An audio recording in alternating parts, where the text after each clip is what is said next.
에베소서는 사도 바울이 감옥에서 에베소 교인들에게 편지를 쓴 거예요. 이 편지의 내용을 보게 되면 교회는 예수님이 머리가 되신다. 머리가 되시는 예수님에게 우리는 몸의 각 지체이다.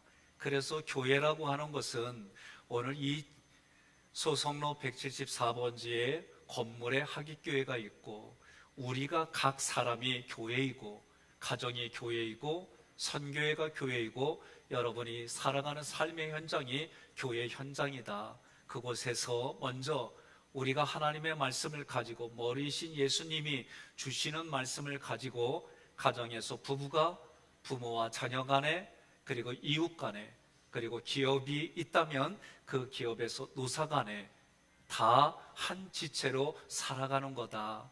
그러려면 성경에서 기록된 그 말씀대로 우리가 가치를 삼고 기준을 삼고 이 땅을 살아가는 현장이다. 그 현장이 성경을 통해 우리에게 주시는 말씀은 그 자리가 천국이다라고 얘기를 하는 거예요. 오늘 이러한 말씀이 하나님의 은혜와 평강 그리고 성경의 용어들이 왜 이렇게 쓰였는지 부연 설명을 하며 하나님의 은혜를 그리고 하나님의 평강을 이미 주신 것을 누리고 이미 주신 것이 보여지고 이미 주신 것이 들려지는 그런 시간이 되기를 주님의 이름으로 권면하며 축복합니다. 1절에 하나님의 뜻으로 말미암아 그리스도 예수의 사도된 바울은 에베소에 있는 성도들과 그리스도 예수 안에 있는 신실한 자들에게 편지한다 그랬어요. 여러분, 하나님의 뜻이 무엇입니까? 하나님의 뜻이 나에게는 어떻게 해석이 되어집니까? 우리나라를 향한 하나님의 뜻, 세계를 향한 하나님의 뜻, 여러분 각자 살아가는 삶의 현장에서 하나님의 뜻은 무엇일까? 한번 깊이 생각해 보시기를 바랍니다. 성경은 하나님의 뜻은 하나님이 여러분 각자를 구원해 주셔서 하나님의 자녀 삼는 것이 하나님의 뜻이다라고 말씀해 주세요. 또 그리스도 예수 그리스도 이렇게 문장을 여러분들이 성경을 통해 많이 읽으셨을 거예요. 어느 한 분이 저에게 묻습니다. 목사님, 예수 그리스도라고 쓰여 있고 그리스도 예수라고 쓰여 있는데 어떤 의미입니까? 글을 쓰는 분이 순서를 바꾼 겁니까? 그래서 제가 말씀을 드렸어요. 예수 그리스도라고 말할 때는 예수가 나에게 우리에게 그리스도로 오셨다. 그 예수를 우리가 믿는 거예요. 그리스도 예수라고 할 때는 예수가 부활하셨다. 부활하신 예수를 강조할 때에 그리스도 예수라고 말하는 겁니다. 지금 본문에서는 사도 바울이 하나님의 뜻 가운데에 그리스도 예수라고 그랬어요. 하나님의 뜻이 부활하신 예수를 통해 자기에게 그 뜻이 전달된 거예요. 그래서 자신은 자신의 힘과 능력으로 열심으로 그리스도의 사도가 된 게 아니라 하나님이 자기를 사도로 뜻을 정하시고 예수님 안에서 부활하신 예수님을 경험하게 해주셔서 자기를 사도로 세워주셨다라고 말하는 겁니다. 그러면서 사도가 된 의미가 4가지로 사도 바울은 얘기를 하고 있어요. 여러분, 저는 어려서부터 저희 할아버지가 교육해 준 게 있어요. 너는 충렬공파 248대 선이다. 이거 무시 들어서 이게 그냥 나와요. 그런데 작년도에 아들이 추석 때에 자기가 그렇게 뼈대 있는 지문이라 가문인 줄 알고 찾아봤더니 안 나온대. 그럼 저보고 아빠 잘못됐다는 거예요. 저는 교육 받은 대로 의심 없이 믿었어요. 그래서 끝까지 아니라고. 그랬더니 아들이 큰아버지 집에 가서 자기에게는 큰할아버지 집에 가서 족보를 뒤져갖고 사진을 찍어서 보여주면서 하는 말이 문종공파 30대 손이야. 근데 그 후로 이게 애우려고 그러는데 잘 안 내워져요. 익숙한 게 여전히 저를 끌고 가고 있는 거예요. 그런데 충렬공파가 되었든 문종공파가 되었든 제 마음속에 긍지가 하나 있어요. 그거는 나는 뼈대 있는 집안의 아들이라는 거예요. 이게 가난해도, 배운 게 부족해도, 어떤 상황에 있어도 비굴하지 말아야겠다는 제 나름대로의 긍지가 됐습니다. 오늘 사도 바울은 자기가 사도가 된 긍지를 4가지로 말하는 거예요. 가장 첫 번째가 예수 그리스도 예수를 섬기는 이 일, 사도의 직분이 자기에게는 가장 큰 특권이다. 여러분 어떻게 생각하십니까? 여러분들, 저는 종종 성도들과 또는 가족과 목회자들과 함께 자리를 맞이할 때가 있어요. 다른 사람들이 있는 식당에 가면 기도를 부탁합니다. 제가 기도할 때도 있지만 다른 사람들에게 기도를 부탁할 때 있어요. 그러면 기도를 하는 그 사람의 언어와 소리와 그리고 태도를 보면서 지금 자기 자신이 이 기도하는 걸 창피하게 생각하는구나. 내가 지금 기도하는, 하나님 앞에 기도하며 복을 빌고 기도하며 성도답게 살아가겠다는 자기 신분에 대해서 확신이 없구나. 어떤 분은 확신을 가지고 예수 믿는 사람의 그 자긍심을 이야기하는구나, 이게 느껴져요. 그래서 어떤 분은 기도합니다. 하나님 감사합니다. 주신 음식 잘 먹겠습니다. 예수님의 이름으로 기도드립니다. 배고픈 나에게는 은혜가 돼. 근데 한쪽에서는 뭐지? 이런 생각이 들 때도 있어요.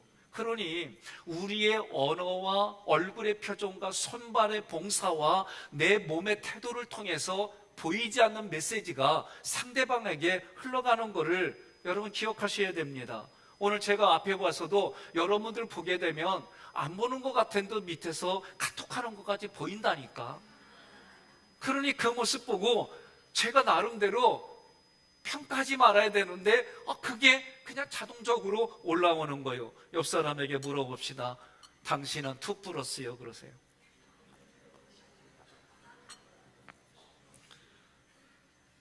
두 번째로 사도 바울이 가지고 있는 게 뭐냐? 사도된 이 아포스톨로스라고 하는 단어는 하나님께 부름을 받아서 하나님이 나에게 은혜와 평강을 주시고 복음을 주셔서 삼일체 하나님을 경험시켜서 다시 세상으로 보냄받은 사람이다 라고 하는 개념이 이 안에 있어요. 오늘 여러분들이 하나님의 부르심에 아멘하고 이 자리에 오셔서 선포되어지는 말씀이 나를 향한 하나님의 말씀으로 개념이 정리가 되고 그 말씀의 의미가 내 가슴에 심어져서 다시 가정으로 돌아가 배우자에게, 자녀들에게, 부모에게 하나님의 말씀이 흘러가는 통로가 되고, 다시 내일부터 내가 살아가는 삶의 현장에, 회사와 다양한 곳에서 여러분들이 하나님의 통로가 되어서 믿음이 흘러가고 선한 영향력이 흘러가는 삶을 사는 거예요. 이런 의미가 사도된 아포스톨로스라고 하는 이 문장 그리고 문법 안에 있는 내용입니다. 사도 바울은 자기 자신의 힘과 능력으로 사도가 되지 않았다. 여러 성경에서 자기를 표현해요. 갈라디아서 1장 1절 함께 봉독합니다. 사람이 보냈거나 사람을 통해서 사도가 된 것이 아니라 예수 그리스도와 그분을 죽은 사람들 가운데서 다시 살리신 하나님 아버지를 통해서 사도가 된 나 바울과. 아멘. 여러분 동의하십니까? 예? 아니 지금 여러분 보고 사도가 되라 그 얘기가 아니에요. 이 말씀에 동의하십니까? 여러분이 지금 살아있고 지금 살려는 의지를 가지고 지금 행동하는 이 모든 것들이 하나님의 은혜임을 여러분 동의하십니까? 그러면은요 이제 지금부터 말씀을 잘 들으세요. 지금 사도 바울은 자신이 하나님의 뜻에 의해서, 하나님의 계획에 의해서 예수님을 통해 사도가 됐다는 거예요. 그러면 여러분들도 하나님의 계획과 뜻 가운데 지금을 살아가는 것이다 라고 고백하는 거예요. 그리고 하나님은 그 모든 것들을 나에게 이미 주셨어요. 주신 것을 보게 하는 것이 은혜예요.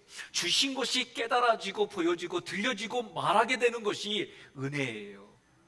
여러분, 지금 살아가는 삶의 존재의 의미가 뭐라고 생각하세요?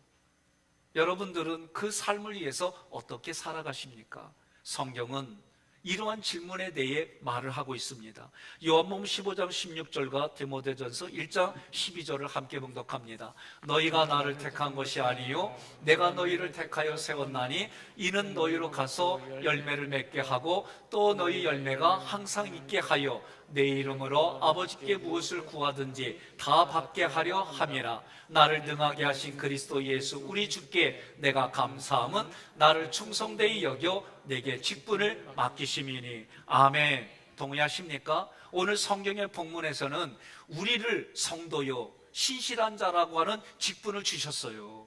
여러분 아멘이 되십니까? 아멘이 되시면 자신 있게 담대하게 믿음으로 아멘 하시기 바랍니다. 중요해요. 내가 그런 사람이라고 보지 않는데 하나님은 우리를 그런 사람으로 봐주는데, 오늘 본문에서는 여러분과 저를, 사도 바울을 포함한 우리 믿는 사람들에게 너는 충성된 자다, 너는 신실한 자다 라고, 그리고 그 사람들을 다 통틀어서 성도라고 얘기하는 거예요. 많은 분들이 오해해요. 교회에서 집사님의 직분을 맡습니다. 권사님, 장로님, 그리고 목회자의 직분을 우리는 계급으로 생각해요. 그렇지 않아요. 또 이 직분이 없으면 나는 그냥 힘없는 이거 다 잘못된 표현이에요. 성경은 교역자를 포함해서 우리들 모두를 성도라고 부르는 거예요. 그러니 저도 성도요, 여러분도 성도요. 이 성도로 불러주셔서, 그런데 그 불러주신 게 뭐냐? 내가 어떤 자격이 있어서 그게 아니에요. 제가 아직 100년이 안 됐어요, 인생을 산지. 그런데 저의 눈에 보이는 게 있습니다. 여러분들에게 직분을 줄 때에 또 같이 의논하고 고민하고 교회의 여러 가지 언행들을 보면서 이분에게는 이런 직분을 드립시다. 그래서 직분을 주기로 하면은 어떤 분은 목사님 나는 그 감이 아니에요. 그런 분도 계세요. 예?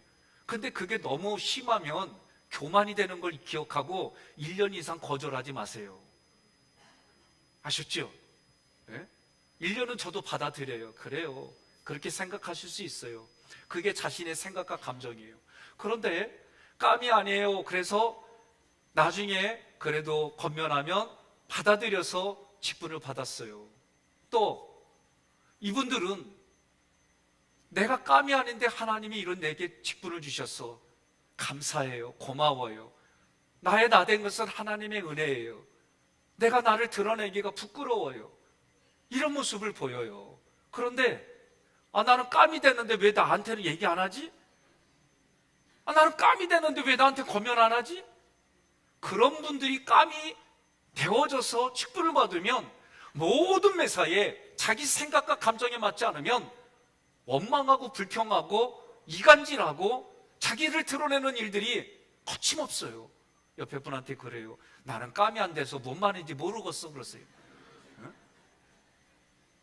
그리고 자기는 그거를, 자기 자신을 보질 못해요. 저의 눈에 이게 보이는 거예요. 제가 그래 왔어요. 내가 힘이 있고 내가 권력이 있고 내가 뭔가 내세울 게 있을 때는 이런 생각이 들지 않았어요. 그러나 죽음의 자리에서 나를 건져주신 하나님을 경험하고 죽을 수밖에 없는 나에게 이 자리까지 이끌어주신 하나님을 생각하면 성경의 찬송가처럼 주님을 생각만 해도 내 마음이 좋거든. 주님만 생각해도 내 마음이 기쁘거든. 이 마음이 되는 거예요. 그러니 오늘 사도 바울은 자기가 사도된 것으로, 사도가 되었다는 것이 하나님을 섬기는 특권이다. 그리고 사도라고 하는 것은 하나님께로부터 배워서 누군가에게는 이것이 흘러가게 하는 자리에서 역할을 해야 된다는 걸 깨달았는데, 이것이 뭐냐? 자기의 힘과 능력, 자기의 어떤 것으로도 근거는 없는데 하나님이 값을 매길 수 없는 하나님이 예수님을 통해 자기를 그렇게 세워주셨다고 고백하는 거예요. 그 고백을 오늘 성경은 공동체로 이야기를 합니다. 예수 그리스도가 우리를 한 가정에서는 남편으로, 아내로, 부모로, 자녀로, 교회에서는 복음을 증거하는 자로, 각종 은사를 가진 사람들로, 그리고 그 마지막은 미전도 종족에게까지 주님의 공동체를 형성하라고 우리에게 생명을 주셨다는 이 말씀이 깨달아지는 게 은혜입니다. 세 번째로 사도 바울은 자기 자신이 가지고 있는 그 모든 것들이 예수님의 것입니다. 예수님의 소유로 인식했어요. 이것이 대단히 중요한 사고예요. 저도 내 것이다. 그러면 내가 책임져야 돼요. 내 자녀를 위해서 잘 키우려고 얼마나 발버둥 쳤는지 몰라요. 여러분들 다 마찬가지일 겁니다. 부모라면 내 자식을 잘 먹이고 잘 입히고 잘 교육시켜서 이후에는 우리 인생보다 더 나은 인생을 살아가게 하려고 부모들은 누구나가 다 몸부림쳤어요. 그런데 심리학에서 접근하면 그렇게 열심히 한 만큼 아이는 부모에 의해서 많이 망가졌다는 것을 몰라요. 어느 한 집안 부모로부터 형제 자매에 주변 사람들까지 다 S대 다녀요. S대 대다는 서울인지 서울인인지 그거는 각자가 생각하시고, 그래서 이 아이가 시험을 치렀는데 너무 못 치러가지고 지금은 힘든 상황에 있다고 전화가 왔어요. 목사님이 신방 좀 해달라는, 상담 좀 해달라는 거예요. 그래서 제가 이 아이를 찾아가서 얘기를 나누는 거예요. 코가 석자가 빠져 있어요, 정말. 그리고 모든 게 막 의미를 잃어버린 눈동자예요. 그래서 제가 가지고 있는 모든 지식과 경험을 전달해서 하나님 소개하고 여기서 일어나게 하는 그런 여러 가지 다 했어요. 지쳐가지고 내가 물어봤어요. 도대체 네가 이렇게 낙심할 정도로 얼마나 시험을 못 치렀니?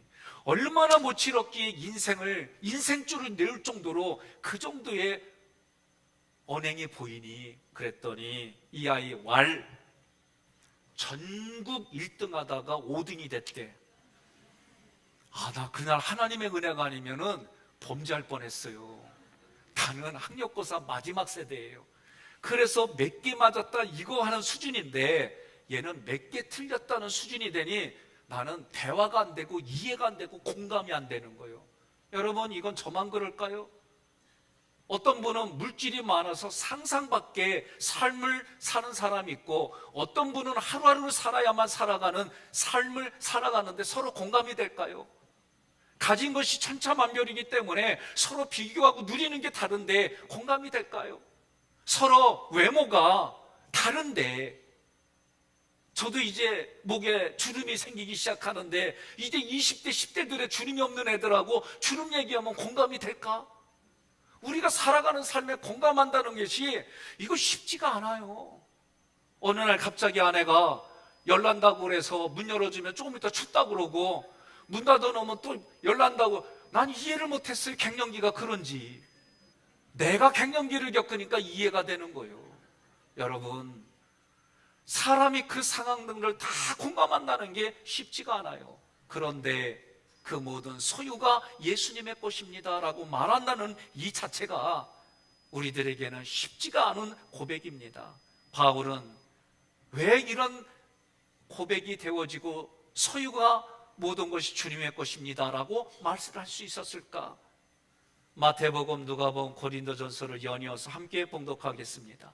이에 예수께서 제자들에게 이르시되 누구든지 나를 따라오려거든 자기를 부인하고 자기 십자가를 지고 나를 따를 것이니라. 이르시되 내가 진실로 너희에게 이르노니 하나님의 나라를 위하여 집이나 아내나 형제나 부모나 자녀를 버린 자는 현세의 여러 배를 받고 내세의 영생을 받지 못할 자가 없느니라 하시니라. 너희 몸은 너희가 하나님께로부터 받은 바 너희 가운데 계신 성령의 전인 줄을 알지 못하느냐? 너희는 너희 자신의 것이 아니라. 값으로 산 것이 되었으니 그런즉 너희 몸으로 하나님께 영광을 돌리라. 아멘.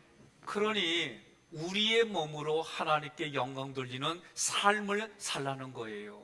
말씀의 구절들이 자기 가슴에 와 닿으니까, 그 말씀이 살아 역사 움직이니까 그것이 삶의 기준이 되고 고백이 된 사도 바울이었습니다. 바울은 하나님의 복음을 전할 때에 오직 성령 하나님께서 자신을 통해 모든 것을 이루셨다라고 고백했어요.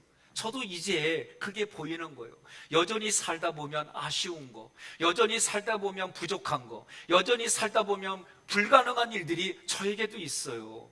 그런데도 하나님과의 교제 속에 기도하며 믿음으로 보면 주님이 이미 준비해 주셨다는 것이 깨달아지고 이미 주신 하나님 앞에 감사가 되는 일들이 많아지는 거예요.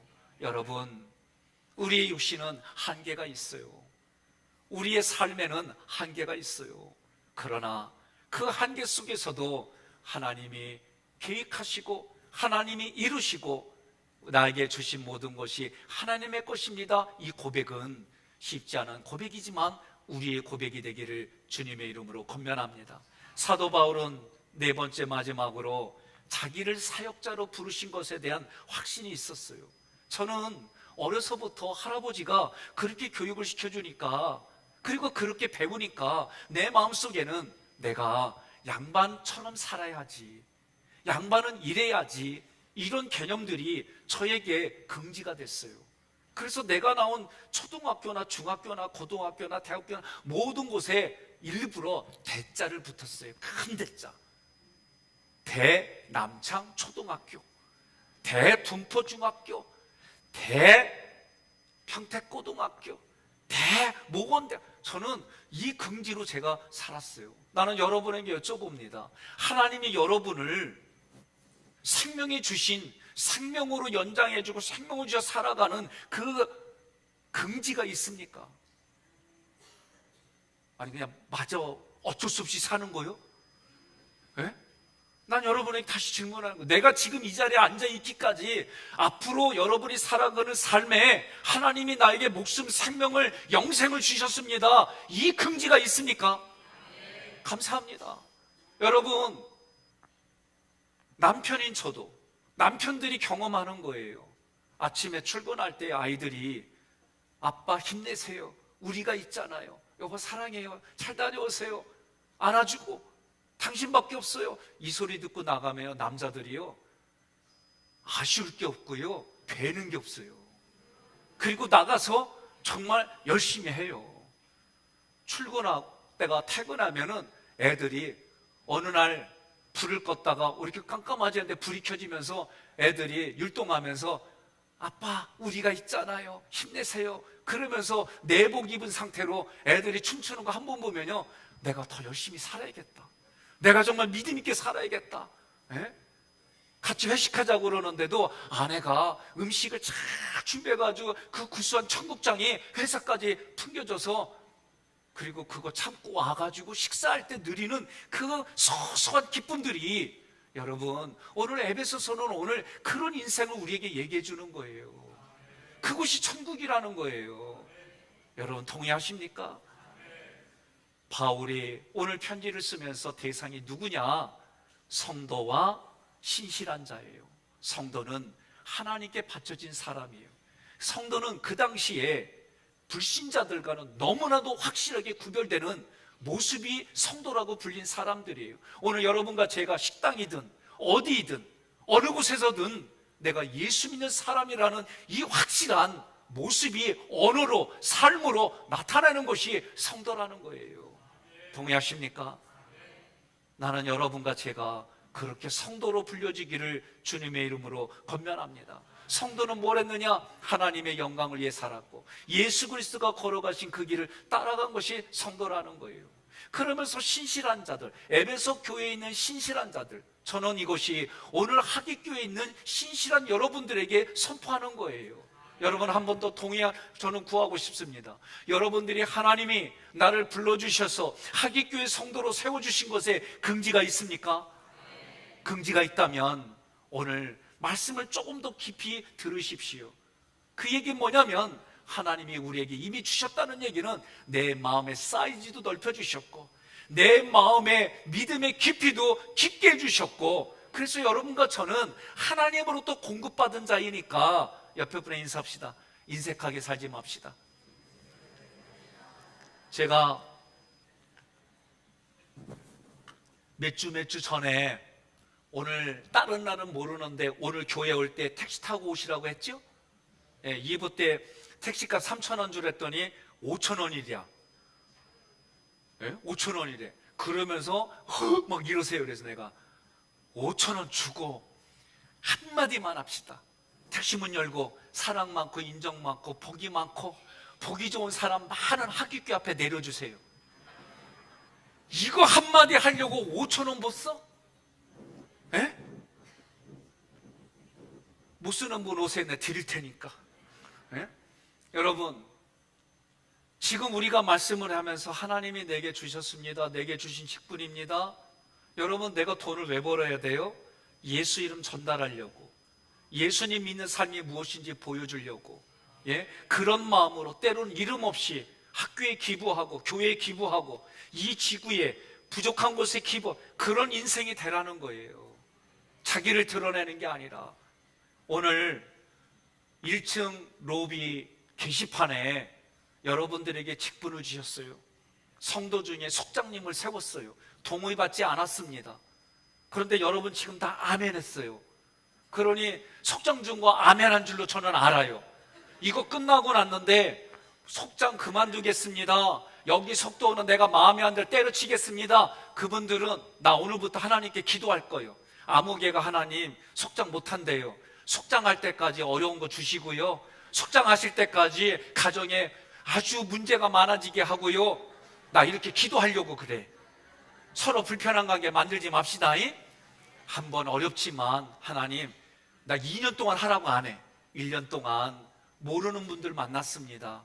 이분들에게 내가 일주일에 한 번 정도는 열심히 일한 대가로 내가 섬겨보겠습니다. 열심히 일한 대가로 이 사람에게 따뜻한 밥 한 끼 줘서 이 사람이 살아가는 삶에 힘을 내고 세상을 향해서 나도 이렇게 거저 받았으니 나도 한번 누군가에게 거저주는 인생 살아야지. 이런 생활을 1년 해보겠습니다. 이거 못하겠다는 속장님만 손들어요. 감사해요. 들었어요? 최경 권사님? 다 보인다니까. 여기만 아니요? 오케이. 다 보인다니까. 네? 지금 강 권사님은 손이 들어가는 걸 이러고 가만히 붙잡고 있어요. 고마워요. 여러분, 제가 우스갯소리로 말한 게 아니라 이렇게 목표를 정하고 신앙생활 하자는 거예요. 예? 저는 이런 생각을 하게 된 획기적인 일이 있었어요. 2023년 12월 31일 마지막 주일날, 예? 35년 만에 나를 만나러 온 친구가, 나는 그런 표정 못 내요. 정말 35년 만에 저를 만난 친구가, 성현아 평고 33회 나 최영철이야. 그런데 얼굴이 얼마나 화난지. 제가 여러분 가끔 퍼포먼스 했잖아요. 우리 20년 만에 만난 얼굴 한번 해봅시다. 예? 앞뒤 좌우로 30년 만에 만난 친구, 아버지, 어머니, 우리 아들, 딸이요. 35년이요? 어떤 표정하고 할 거예요? 방건사님 왜 손을 꽉 붙들고 안 해요? 다 보인다니까. 정말 35년 만에 만난 그 만나고 싶은 사람을 지금 만났어요. 시작.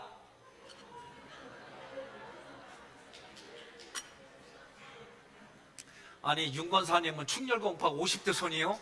그냥 점잖게 그리요. 여러분, 저는 그날 모든 경계하는 거, 의심하는 거 다 무장해제 됐어요. 그리고 아내한테는 그랬어요. 여보, 이름도 생각 안 나, 얼굴도 생각 안 나. 그런데 그때 1학년 때 만났던 그 애가 얘라고 한다면 너무 늙었어. 그리고 그런 얘기를 했어요. 그리고 나서 장로님들에게 1시에 기회견할 때 35년에 만난 친구입니다. 오늘 죽고 사는 문제가 아니면 회의 빨리 끝냅시다. 그래갖고 장로님들이 일찍 끝났어요. 그리고 만나고 장장 5시간을 얘기를 했는데 4시 지나면서 이제 여기서부터 슬슬 영철이가 아닌 게비요. 이게 막 올라오는 거예요. 그런데요, 순간 2가지 생각이 올라왔어요. 하나는 내 친구가 망했으면 얼마나 망했을까. 저렇게 망해서 가렸지만 수술한 자국이 보이고 신발은 낱낱이 입은, 이제서 그때서 그게 보이는 거예요. 얼마나 망했으면 이랬을까. 그런데 어느 분이 그래요. 친구 사이에 망하면 안 찾아가요. 그럴 수도 있어요. 2번째 생각은 교회 도움을 청하면 우리가 그래도 도울 수 있는 대로 돕고 사는데, 지나가는 거린에게도 우리가 밥 한 끼를 대접하는데, 이렇게까지 찾아왔는데, 그리고 제가 그 전에 생각이 주마등처럼 떠오르는 거예요. 이런 일이 많았어요. 교회 찾아와서 누구를 만나러 왔는데 지갑을 잃어버렸다는 둥, 다 잃어버렸어. 그러면 달라는 대로 정말 줬어요. 제가 어느 날 속이 상하기도 하고 화도 나고 그러다가 꼭 줄 때마다 훈계를 했어요. 이번에는 훈계라는 걸 하나도 안 했어요. 2만 원 받으면서 하는 얘기가, 이거 갖고 태국까지 어떻게 가나, 그러길래 미안해, 이번 주에 요게 시간 되니까 와, 내가 밥 한 끼 또 사줄게, 그랬어요. 그리고 지금까지 기다리는데 안 와. 여러분, 과거에는 제가 옳고 그름으로 훈계하고 지적하고 주는 손이 부끄러운지를 모르고 제가 그렇게 했어요. 지금은 그날 그 마음이 제 마음속에 참 아무리 생각해도 내 의지가 아니에요. 제가 고백해요. 저의 의지는 이렇게 고백 못해요. 지적을 꼭 하고 잘못된 거 반드시 바꿔가고 이런 게 저의 성향이지, 아닌 척 모르는 척 넘어가 주는 게 내 마음이 아니야. 그런데 그날 제가 이제 시간이 지날수록 성령님이 나에게 그렇게 경험시켜 주셨구나, 이 경험을 근거로 이런 상황들이 될 때마다 이 경험을 기억하라는 거예요. 나는 이렇게 해석이 됐어요. 그래서 오늘 사도 바울이 너희에게, 사도 바울이 에베소 교인들에게 너희에게 은혜와 평강이 있을지어다, 이 얘기는 너희에게 그리스도의 은혜가 흘러가고 너희에게 그리스도의 평강이 흘러가서 그런 인생을 살아가라, 저는 그렇게 내 안에 각인이 됐어요. 여러분, 하나님은 우리에게 이렇게 말합니다. 골로새서 3장 10절과 베드로전서 1장 14절 15절 함께 봉독합니다. 새 사람을 입었으니 이는 자기를 창조하신 이의 형상을 따라 지식에까지 새롭게 하심을 입은 자니라. 너희가 순종하는 자식처럼 전에 알지 못할 때에 따르던 너희 사욕을 본받지 말고 오직 너희를 부르신 거룩한 이처럼 너희도 모든 행실에 거룩한 자가 되라. 아멘. 여러분, 저는 오늘도 여전히 내 안에는 옳고 그름으로 올라옵니다. 내가 겪는 모든 사건들마다 올라와요. 오늘 사도 바울은요, 어떤 사람이었냐면 예수 믿는 사람들을 잡아다가 죽이고 예수 믿는 사람들을 옥에다 가두고 그리고 수십 대의 태장을 때려서 사람을 반신불수 만드는 그런 사람이었어요. 자기에게는 그게 열심이었어요.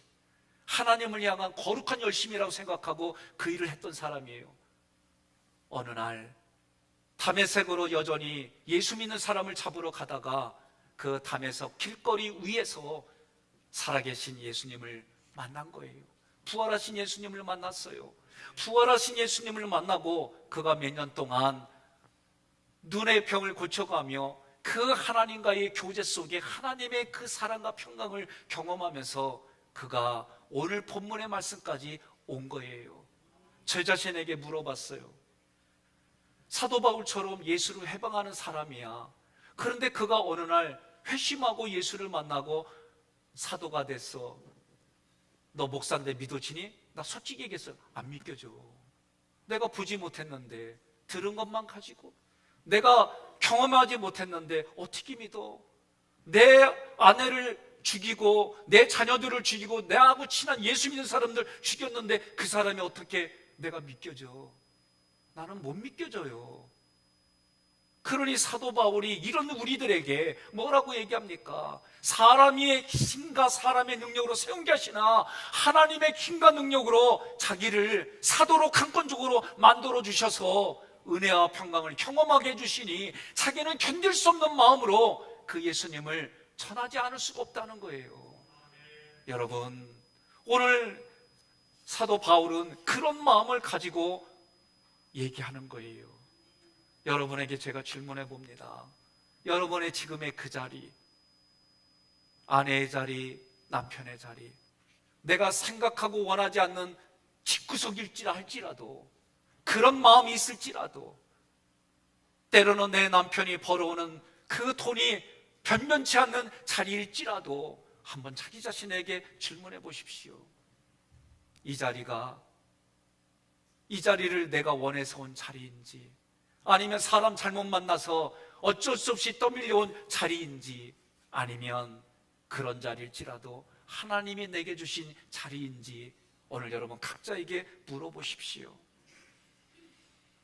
내가 원하는 자리이기 때문에 내 열심을 가지고 거기를 성취했다면 나는 그 깜이 되니까 내 마음대로 부르짖고 내 마음대로 선포하고 떠들어대도 나 인정하지 않는다는 그것 때문에 괴로워하는 자리에 있는지, 나는 그 깜이 아닌데, 나는 죽을 수밖에 없는 자리인데 하나님이 나를 구원해 주셔서 그 예수의 자리로 나를 세워주시니 내가 예수님의 그 마음을 가지고 살아가는 자리인지. 여러분, 요한일서 2장 17절은 이렇게 말합니다. 이 세상도 그 저녁도 내가 생각한 그 깜이라고 하는 자리도 다 지나가지만 오직 하나님의 뜻을 행하는 자는 영원히 거하느니라. 우리는 유한합니다. 우리는 항상 변합니다. 내가 원하는 삶의 자리는 수시로 변합니다. 그러나 주님의 뜻과 자리는 불변합니다. 하나님이 원하는 뜻과 자리는 내게 그 아픔과 고통을 통해 하나님이 주시는 기쁨이 있습니다. 그 기쁨이 충만해집니다. 하나님께서 내게 주신 자리가 아무리 어렵고 힘들지라도 하나님은 그 일을 직면하여 이길 수 있고 피해 나갈 수 있도록 우리를 이끌어 주시고 함께 해 주십니다.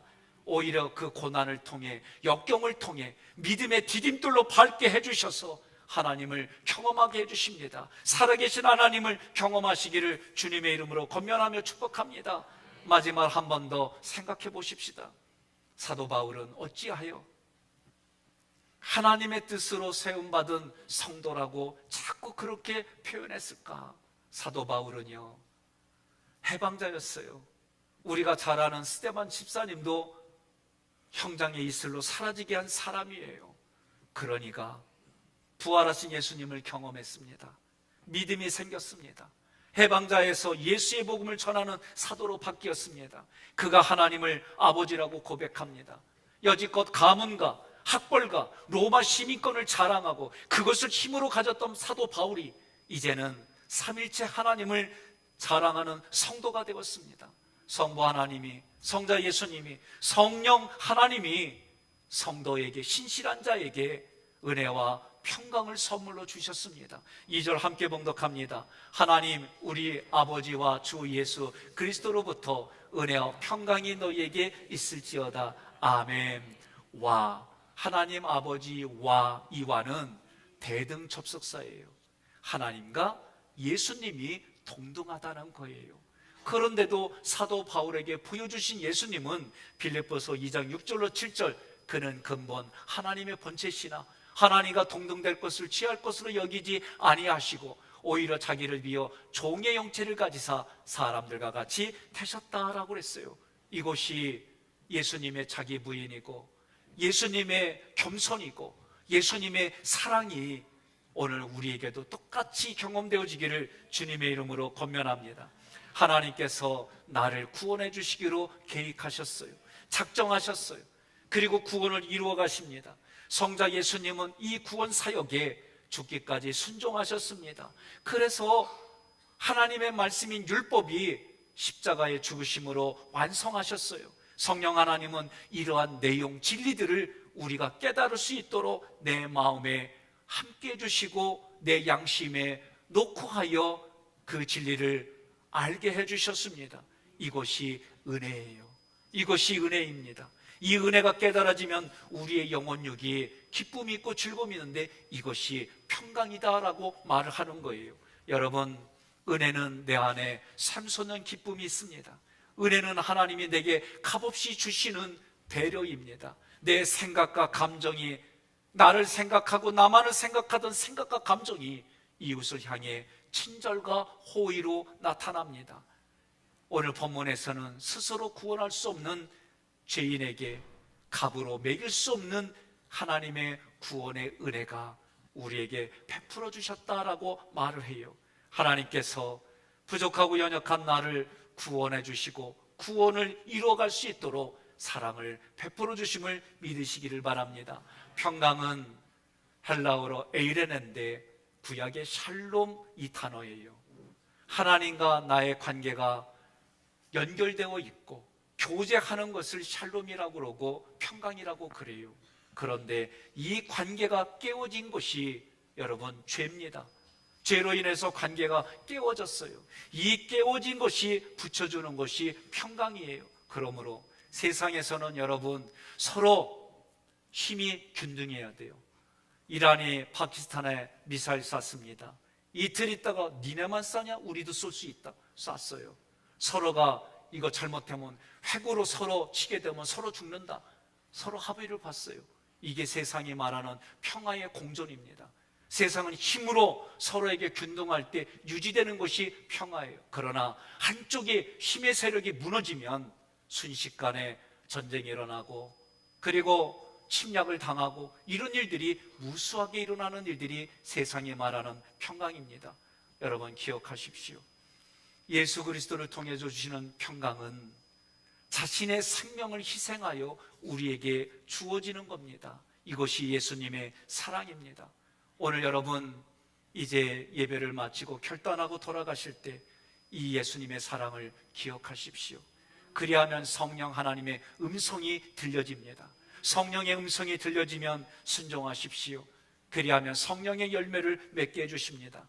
성령의 열매가 맺어지면 내 안에 인품과 인격이 풍성하게 다른 사람들에게 흘러가 그에게는 선한 영향력이 되고 감동이 됩니다.